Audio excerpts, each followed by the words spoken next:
The muscle car era gave us some of the most legendary machines ever built. Thundering V8s, quarter-mile heroes, and chrome-wrapped dreams. But not every car with a badge and a big engine lived up to the promise. Some were strangled by emissions laws. Others were bloated beyond recognition.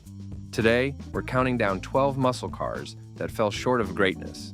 From underpowered disappointments to rust bucket failures that tarnished once proud nameplates. These are the 12 worst muscle cars of all time. Number 12, 1982, Ford Thunderbird. The Ford Thunderbird was born as a personal luxury car with sporting pretensions, but by 1982 it had drifted so far from its roots that it barely recognized itself in the mirror. Under the hood sat a 302 cubic inch V8, producing just 140 horsepower, a figure so anemic it would have been embarrassing even for a family sedan, mated to a 3-speed automatic transmission. This Thunderbird lumbered from 0 to 60 miles per hour in a glacial 13 seconds, making it one of the slowest performance-marketed cars Ford ever produced. The 1982 Thunderbird weighed over 3,500 pounds, and every ounce of that mass conspired against any notion of performance. The suspension was tuned for boulevard cruising, not spirited driving, and the handling felt vague and disconnected. Inside, the car offered plush velour seating and wood-grain trim that screamed luxury, but the dashboard was a sea of cheap plastics and confusing ergonomics. The digital instrument cluster, which Ford touted as cutting-edge technology, was prone to failure and nearly impossible to read in direct sunlight. What made this Thunderbird particularly disappointing was the timing. By 1982, American automakers were beginning to figure out how to build performance cars that could meet emissions standards without sacrificing all their power. The Mustang GT was just a year away from revitalizing Ford's performance lineup with legitimate muscle, but the Thunderbird remained stuck in the malaise era, a relic of compromise and corporate confusion. Fuel economy was abysmal too, with the big V8 returning just 14 miles per gallon in city driving and barely 18 on the highway. The nameplate would eventually redeem itself in later years, but this particular generation remains a low point in Thunderbird history. Heavy, slow, and utterly forgettable. Number 11, 1977, Chevrolet Monza Spyder 5.8.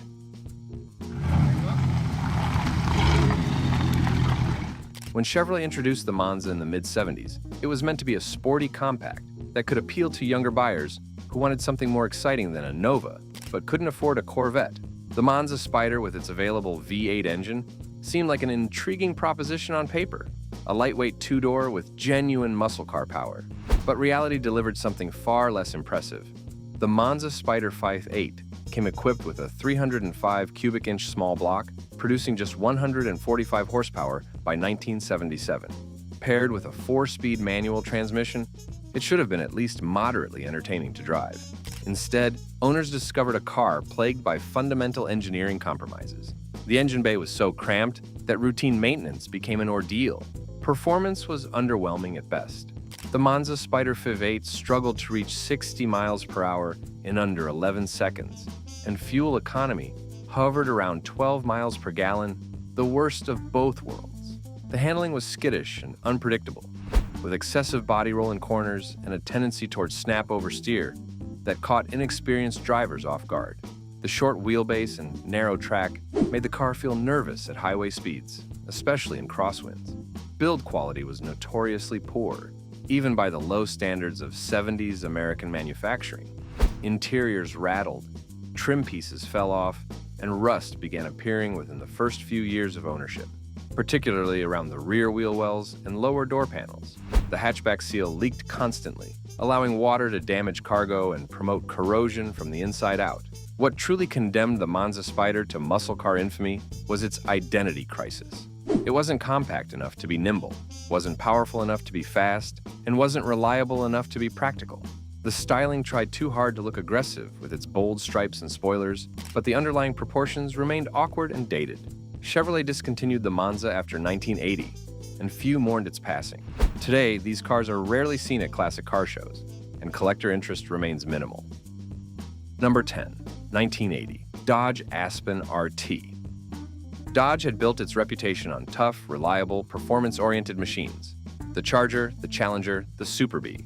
So when the company introduced the Aspen RT in 1979, enthusiasts hoped for something special. Instead, they got one of the most disappointing and poorly executed muscle cars of the Malaise era. The Aspen RT came with a 360 cubic inch V8, producing 190 horsepower, paired with a 4-speed manual transmission.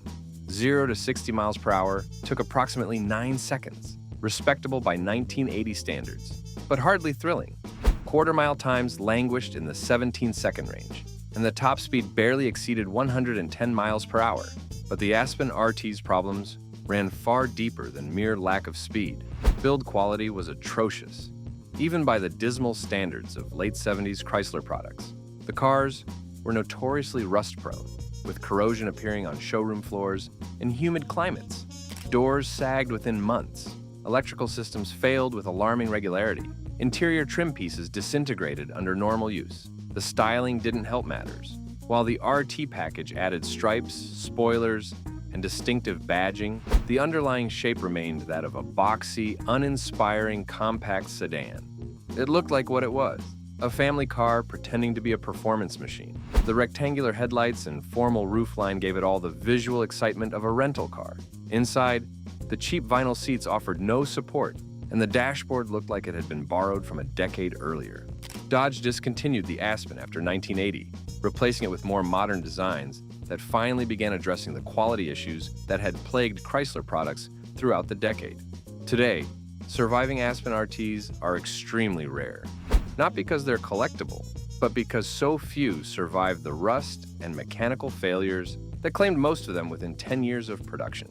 Finding replacement parts has become nearly impossible, as most were scrapped decades ago. Number 9, 1979, Mercury Cougar XR7. Mercury's Cougar began life in 1967 as a sophisticated alternative to the Ford Mustang, slightly larger, more luxurious, but still genuinely sporty. By 1979, however, the Cougar had transformed into something entirely different. The XR7 model, which was supposed to represent the performance pinnacle of the Cougar lineup, had become a ponderous luxury cruiser, with only the faintest echoes of its performance heritage. Under the hood of the 1979 Cougar XR7 sat a 351 cubic inch V8, producing just 150 horsepower. Think about that for a moment. Nearly 6 liters of displacement, generating less power than many modern 4-cylinder engines. The combination of low horsepower and high curb weight, the XR7 tipped the scales at over 3,700 pounds, resulted in genuinely sluggish performance. 0 to 60 miles per hour required over 12 seconds, and the quarter mile took nearly 19 seconds. These were numbers more appropriate for a luxury sedan than anything wearing performance badging. Most Cougar XR7s came with a 3-speed automatic that robbed whatever small amount of power the engine produced. The few buyers who opted for the manual transmission discovered that the heavy clutch and vague shifter made driving in traffic an exhausting chore. The steering was overboosted and numb, providing virtually no feedback. The suspension was tuned for comfort, resulting in excessive body roll in corners and a general sense of disconnection from the road. The car felt isolated from the driving experience, as if insulated by layers of compromise and cost-cutting. Inside, Mercury attempted to justify the XR7's premium price with plush appointments, but the execution fell short. The automatic climate control rarely worked properly. Power windows moved at glacial speed, and the optional digital dashboard was unreliable and expensive to repair. The car looked aggressive but delivered none of the performance its appearance promised. Number 8, 1974, Pontiac GTO Colonnade. The Pontiac GTO created the muscle car segment in 1964, establishing the template that every other manufacturer would follow. For a decade, the GTO represented the pinnacle of American performance. Big engines, bold styling, and straight-line speed that thrilled a generation. But by 1974, the GTO had been reduced to a sad shadow of its former glory, a victim of changing regulations and shifting corporate priorities.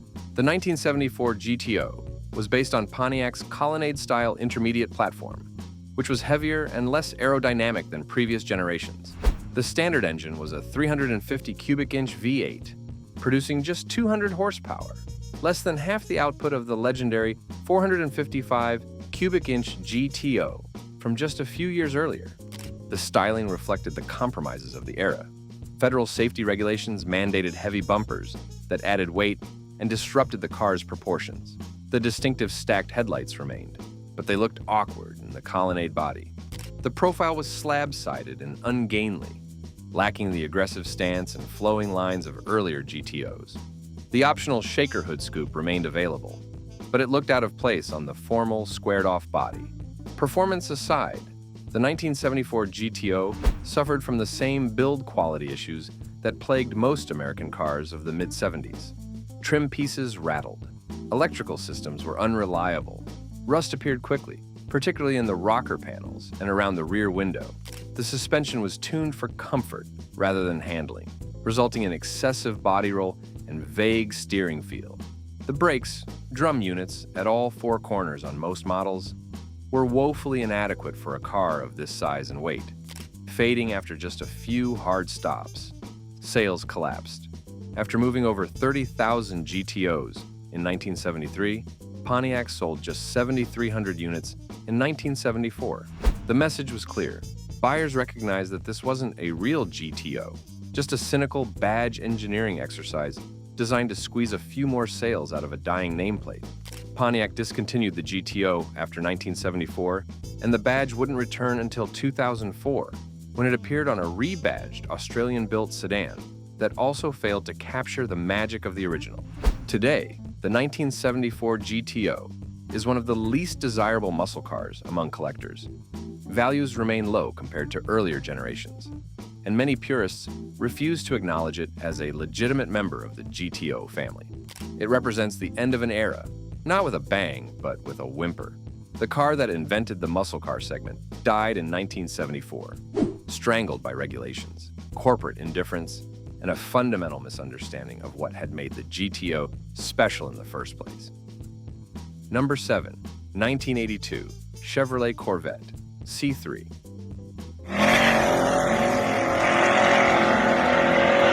The Corvette has always occupied a special place in American automotive culture.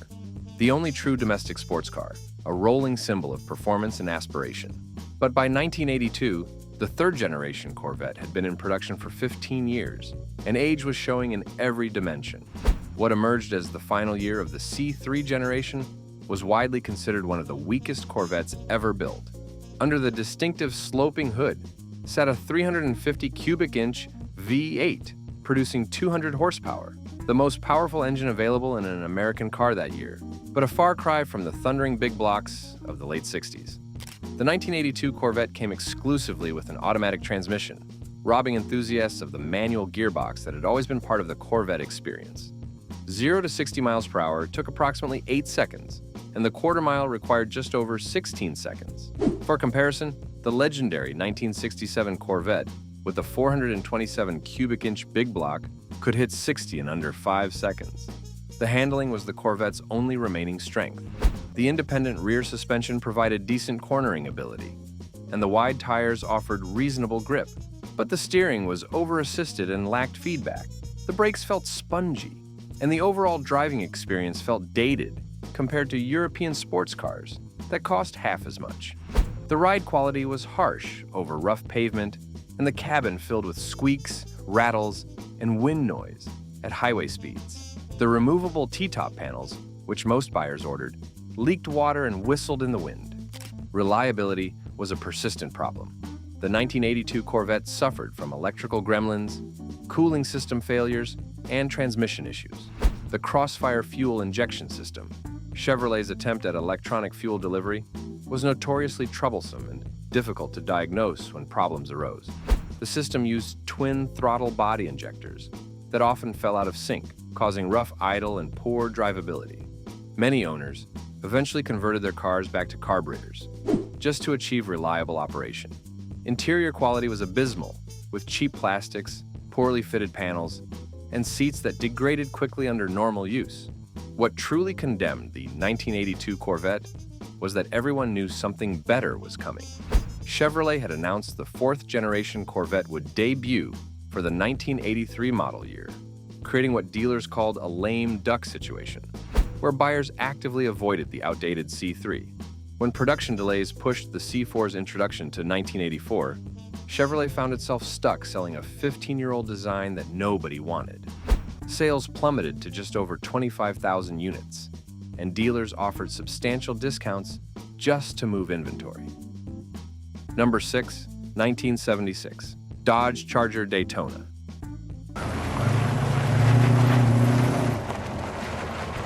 The Dodge Charger Daytona of 1969 is one of the most iconic muscle cars ever built, a NASCAR homologation special, with a massive wing and pointed nose cone that dominated the high-speed ovals. By 1976, however, the Daytona name had been attached to a car that bore no resemblance to that winged warrior and delivered none of its excitement. The 1976 Charger Daytona was based on the Charger SE platform, a personal luxury coupe that prioritized comfort over performance. Under the hood sat a 400 cubic inch V8, producing just 175 horsepower, a catastrophically low figure for such a large engine. The combination of low power and high weight, the car exceeded 3,800 pounds, resulted in genuinely lethargic performance. 0 to 60 miles per hour required well over 11 seconds, and quarter-mile times approached 18 seconds. These were embarrassing numbers for any car wearing the Daytona name. The styling added insult to injury. While the original 1969 Daytona featured aggressive aerodynamic modifications and purposeful design, the 1976 version was a bloated, slab-sided coupe with fake vents, excessive chrome, and proportions that looked awkward from every angle. The massive federal bumpers disrupted what little flow the design had, and the vinyl roof and opera windows screamed luxury barge rather than performance machine. The interior featured crushed velour seats, shag carpeting, and enough fake wood grain to panel a small house. The transmission was a 3-speed automatic that sapped whatever minimal power the engine produced. The suspension was tuned for a soft, floating ride that generated excessive body roll and provided virtually no steering feedback. The brakes were barely adequate for normal driving and faded quickly under any spirited use. Number 5, 1971, AMC Matador Machine.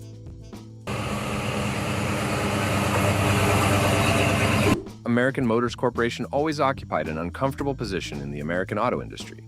Too small to compete directly with the Big Three, but too ambitious to simply build economy cars. AMC's performance efforts produced some genuinely interesting machines like the AMX and the Javelin, but they also created some spectacular failures. The 1971 Matador Machine falls squarely in the latter category.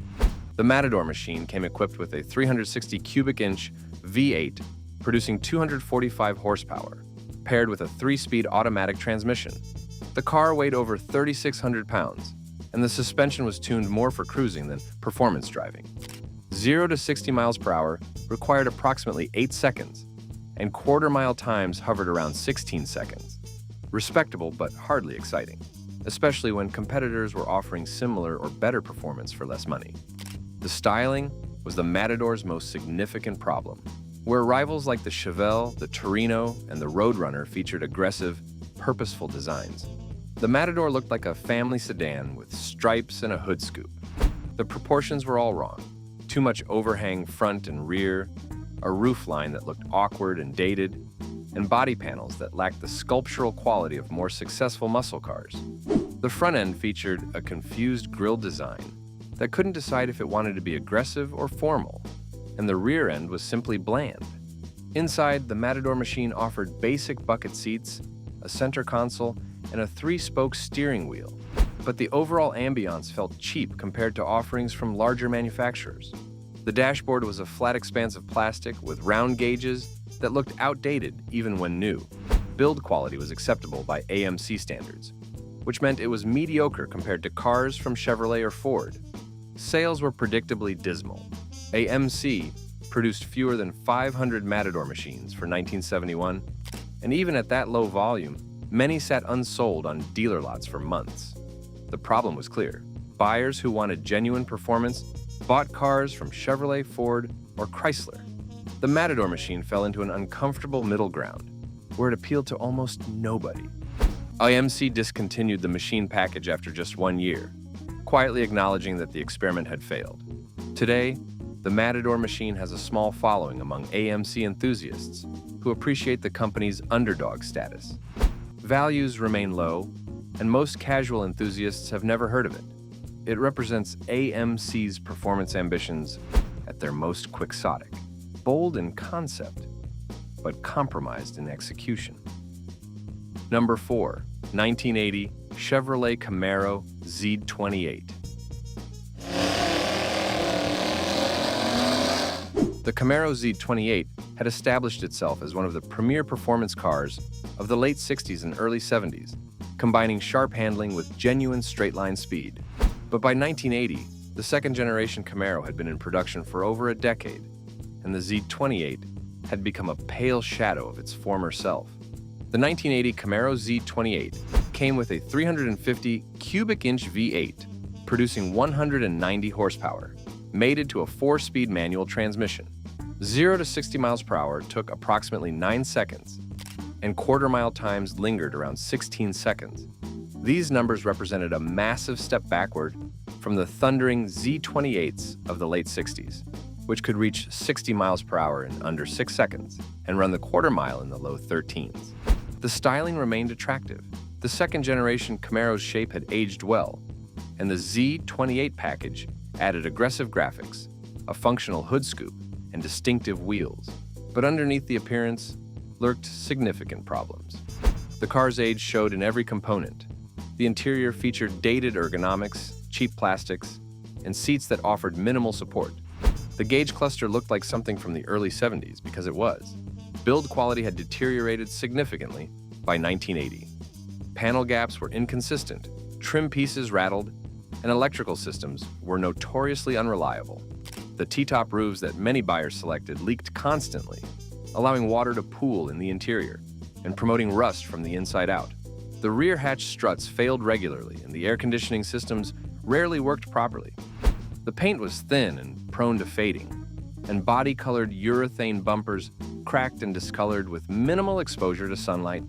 The driving experience reflected the car's age and compromises.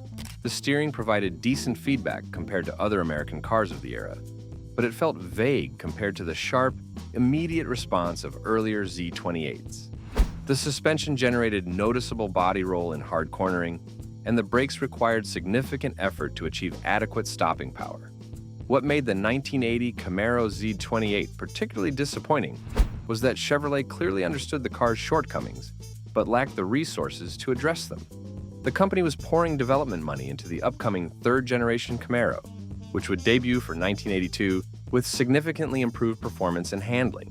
Today, the 1980 Camaro Z28 occupies an awkward position among collectors. It's not old enough to be a classic from the golden era of muscle cars, and it's not modern enough to offer contemporary performance or reliability. Values remain modest, and most enthusiasts skip over these final years. Number 3, 1974 Ford Torino Elite. Ford's Torino had been a successful mid-size platform throughout the late 60s and early 70s, offering everything from basic family transportation to genuine muscle car performance. The Torino Elite, introduced for 1974, was supposed to represent the upscale, sporty end of the Torino spectrum. Instead, it became a cautionary tale about what happens when marketing departments prioritize luxury over performance. The Torino Elite came standard with a 351 cubic inch V8, producing 173 horsepower, a figure that would have been considered inadequate, even for a base model just a few years earlier. The car's massive curb weight, exceeding 4,000 pounds, turned every acceleration attempt into an exercise in patience. 0 to 60 miles per hour required well over 11 seconds, and quarter-mile times approached 18 seconds. The combination of low power and excessive weight meant this supposed performance car was slower than many contemporary economy cars. The styling reflected Ford's confused vision for the car. The Torino Elite featured a massive opera window, thick B-pillars, and heavy bumpers that added visual bulk without any functional benefit. The proportions were awkward, too much overhang, a greenhouse that looked pinched and narrow, and body panels that lacked any sense of purpose or direction. Ford tried to market it as both sporty and luxurious, but it achieved neither goal convincingly. The formal roofline and vinyl top made it look like a banker's car, not a muscle machine. Inside, the Torino Elite attempted luxury with velour seating and fake wood grain, but the execution was poor. The dashboard was a confusing array of poorly organized controls. The seats degraded quickly, and build quality was mediocre even by mid-70s standards. The suspension was tuned for a soft, floating ride that generated massive body roll in corners. What made the Torino Elite particularly frustrating was that Ford already knew how to build good performance cars. The Torino Elite failed to achieve either performance or luxury, existing in an uncomfortable middle ground where it satisfied no one. Ford discontinued the Elite nameplate after 1976, merging its market position into the new Thunderbird. Number 2. 1982 Pontiac Firebird Trans Am. The Pontiac Firebird Trans Am had been an icon of American performance throughout the 70s, immortalized in movies like Smokey and The Bandit, and cementing its status as one of the coolest muscle cars of the decade. But by 1982, the Trans Am had become a tragic victim of emissions regulations and corporate cost-cutting, delivering appearance without substance. The 1982 Trans Am came with a 5-liter V8, producing just 145 horsepower when paired with the 4-speed manual transmission. 0 to 60 miles per hour required over 10 seconds, and quarter-mile times hovered around 18 seconds. These were numbers that would have been embarrassing for a base-model Firebird in the late 60s, much less a Trans Am. The engine felt strangled at every point in the rev range, struggling to deliver even modest acceleration. The styling remained aggressive and distinctive. The Trans Am featured the iconic screaming chicken hood decal, functional hood scoops, and a rear spoiler that suggested genuine performance capabilities. The Recaro bucket seats looked and felt sporty, and the full instrumentation suggested this was a serious driver's car. But underneath that appealing exterior lurked a car that simply couldn't deliver on its visual promises. The 4-speed manual transmission featured a heavy clutch that made stop-and-go traffic exhausting, and the shifter felt vague and rubbery. Build quality had deteriorated significantly by 1982. Pontiac was struggling financially, and cost-cutting measures were evident throughout the car. Interior trim pieces rattled and broke. Electrical systems failed regularly. The T-top roofs leaked constantly, a problem so widespread that some owners simply gave up trying to fix them. The paint quality was poor, fading quickly and showing defects even on new cars. The plastic body panels, which Pontiac marketed as an advantage, were prone to warping and discoloration. What made the 1982 Trans Am particularly heartbreaking was the knowledge of what the car had once been. Just 5 years earlier, the Trans Am with the legendary 400 cubic inch engine could reach 60 miles per hour in under 7 seconds and run quarter miles in the mid-14s. It was a genuine performance machine that could compete with the best America had to offer. By 1982, that performance had vanished, replaced by a car that looked fast but drove like a mediocre sedan. The 1982 Trans Am represents the absolute nadir of the nameplate's history. Number 1. 1978 Ford Mustang II King Cobra. At the top of our list, or perhaps more accurately, the bottom, sits the 1978 Ford Mustang II King Cobra, arguably the most disappointing muscle car ever to wear a legendary nameplate. The original Mustang had revolutionized the American auto industry in 1964, creating the pony car segment and becoming a cultural icon. The King Cobra represented everything that had gone wrong with American performance cars by the late 70s. Under the hood of the King Cobra sat a 5-liter V8, producing just 139 horsepower, an almost incomprehensibly low figure for an engine of that size. Paired with a 3-speed automatic transmission, this Mustang struggled to reach 60 miles per hour in approximately 10 seconds. Quarter-mile times approached 18 seconds, and the top speed barely exceeded 100 miles per hour. For perspective, the original 1964.5 Mustang with the 289 cubic inch V8 was nearly as quick despite having far less displacement. The King Cobra's performance issues went beyond mere lack of power. The car was fundamentally overweight and poorly balanced, with a curb weight exceeding 2,800 pounds, concentrated primarily over the front wheels. The handling was atrocious. Excessive understeer in every corner, vague steering that provided virtually no feedback, and a suspension so soft that the car wallowed over even minor road imperfections. The brakes were barely adequate for normal driving and provided little confidence in emergency situations. The Mustang II platform, borrowed from the Pinto economy car, was never designed to be a performance vehicle. The styling made everything worse. Ford attempted to give the King Cobra an aggressive appearance through the addition of a massive Cobra decal on the hood, bold side stripes, a front air dam, and a rear spoiler. But these additions only emphasized how fundamentally wrong the Mustang II proportions were. The car was too short, too tall, and too narrow to look genuinely aggressive. The opera windows and thick C-pillars made it look like a personal luxury coupe rather than a muscle car.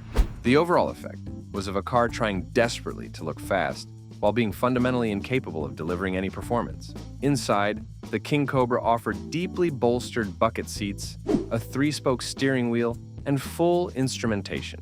But the execution was poor. The seats provided minimal support and degraded quickly. The plastics were cheap and brittle. The gauges were difficult to read in bright sunlight. Build quality was typical of late 70s Ford products, which is to say mediocre at best. Panel gaps were inconsistent. Trim pieces rattled constantly, and the overall impression was of a car built to a budget rather than a standard. The air conditioning was weak, and the heating system was either completely ineffective or uncomfortably hot. What truly condemns the King Cobra to infamy is the cynical exploitation of the Mustang nameplate. Ford knew this wasn't a real performance car. Internal documents reveal that engineers and designers understood the platform's severe limitations, but marketing departments pushed forward anyway, using bold graphics and aggressive styling to suggest capabilities that simply didn't exist. Buyers who remembered the thundering Mustangs of the late 60s, the Shelby GT 350s, the Boss 302s, the Mach 1s, felt betrayed by this weak, compromised machine that wore the same badge. Sales reflected buyer skepticism. Ford produced fewer than 5,000 King Cobras for 1978, and many sat unsold on dealer lots for months. Dealers resorted to substantial discounts just to move inventory. The following year, Ford discontinued the Mustang II entirely, replacing it with the far superior Fox body platform that would eventually restore the Mustang's performance credentials. The Fox body Mustang GT, introduced in 1982, proved that Ford could build a genuine performance car even within the constraints of 80s emissions regulations. Today, the King Cobra is widely considered one of the worst Mustangs ever built, and possibly the worst muscle car to emerge from the malaise era. Collector values remain minimal, and most Mustang enthusiasts refuse to acknowledge the King Cobra as a legitimate member of the family. At classic car shows, Mustang displays typically skip from 1973 directly to 1979, pretending the Mustang II never existed. The 1978 Mustang II King Cobra stands as the ultimate cautionary tale about what happens when a legendary nameplate is attached to a fundamentally flawed product. It represents the low point of American muscle car history, a car that looked the part but couldn't deliver any of the performance that badge had always promised.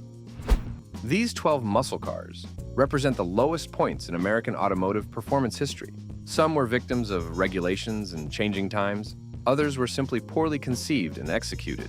But all of them share one common trait. They failed to live up to the promise that muscle car badges had always represented. They remind us that not every car with a powerful name and aggressive styling could deliver the goods.